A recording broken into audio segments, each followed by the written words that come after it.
Hello friends, I am CA Nikita Agrawal. This video I am presenting to give you a very effective case law, especially for the manufacturing sector. किसी भी एक manufacturing unit में तीन तरीके के goods होते हैं. First raw material, second semi finish goods, third finish goods.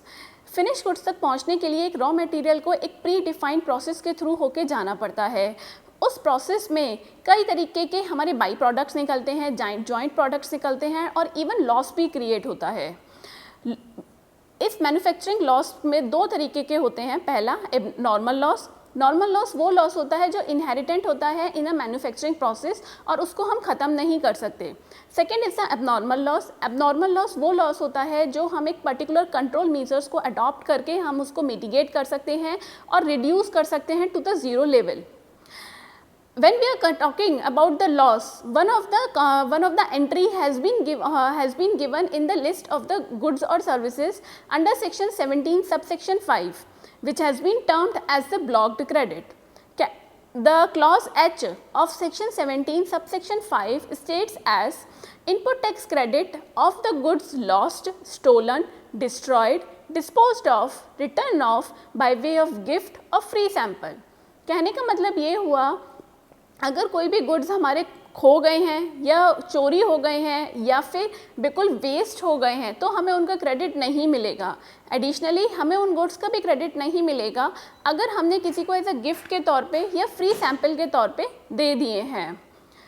इसी वजह से इसी सेक्शन को इन्वोक करते हुए, क्लॉज एच को इन्वोक करते हुए, the state tax officer of Chennai has given an order that the company named ARS Steel and Alloy International Private Limited is required to reverse the input tax credit of the inputs which has been lost during the manufacturing process.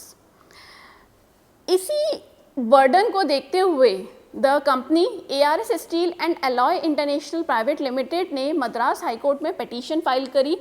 During the petition, the petitioner has given certain submissions.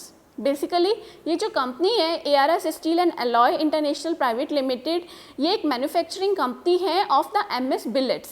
इस MS billets को बनाने के लिए as a raw material MS scrap की ज़रूरत होती है और जो ये MS बिलेट्स होते हैं ये TMT बार्स को बनाने में यूटिलाइज होते हैं.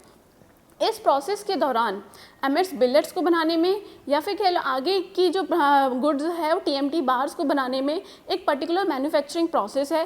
उस प्रोसेस के दौरान कन्वर्जन करते में इनपुट्स जो मटेरियल लगते हैं उसमें कुछ ना कुछ वेस्टेज डिफाइंड है कि होगी ही होगी. यही अपने इस प्रोसेस को स्पेसिफाई किया गया पिटीशनर ने हाई कोर्ट के आगे. पिटीशनर ने ये भी एक सबमिशन रखा कि जो क्लॉज एच बोलता है वो एक क्वांटिफाइबल गुड्स के लिए बोलता है एंड ये उन लॉस की बात करता है जो कि एक एक्सटर्नल फैक्टर्स की वजह से ये लॉस क्रिएट होता है. Second submission that the petitioner has made कि द सेक्शन 17 सबसेक्शन 5 के अंदर एज अ ब्लॉक्ड क्रेडिट में जो गुड्स और सर्विसेज की जो लिस्ट दे रखी है वो एक इनहेरिटेंट लिस्ट है.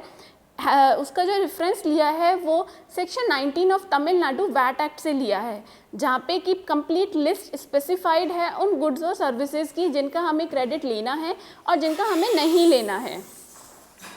इन्हीं सबमिशंस को ध्यान में रख के and with the other points also Madras high court ने अपना ये व्यू दिया है, अपनी सबमिशन ऑब्जर्वेशन दी है कि हमें उन्हीं गुड्स को अगर कोई इनपुट मटेरियल हम यूज़ कर रहे हैं किसी फिनिश गुड्स को बनाने के लिए तो जो भी मटेरियल लगा है उस फिनिश गुड्स को बनाने के लिए उसको एज एन होल हम काउंट करेंगे, not in pieces, not in instalments count करेंगे. सेकेंडली हाई कोर्ट ने ये भी ऑब्जर्व किया है कि जो भी गुड्स हैं, चाहे जो भी मैन्युफैक्चरिंग प्रोसेस के दौरान जो भी मटेरियल लगा है या फिर वो जो मैन्युफैक्चरिंग प्रोसेस अगर प्री डिफाइंड है और उसमें कोई भी डाउट नहीं है किसी भी तरीके का लॉस होने का या फिर जो है कोई भी इवेपोरेशन की वजह से हमारा लॉस हो रहा हो या फिर जो है कोई भी हमारा बाई प्रोडक्ट्स निकल रहा हो, अगर इस चीज़ में कोई भी डाउट नहीं है तो जो भी मटेरियल लगा है उसको एज अ होल हम काउंट करेंगे for the input tax credit.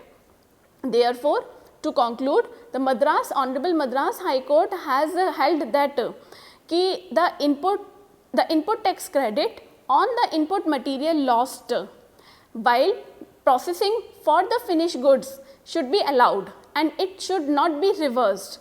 Therefore, the petition has been allowed in front of the Honorable Madras High Court. Thank you.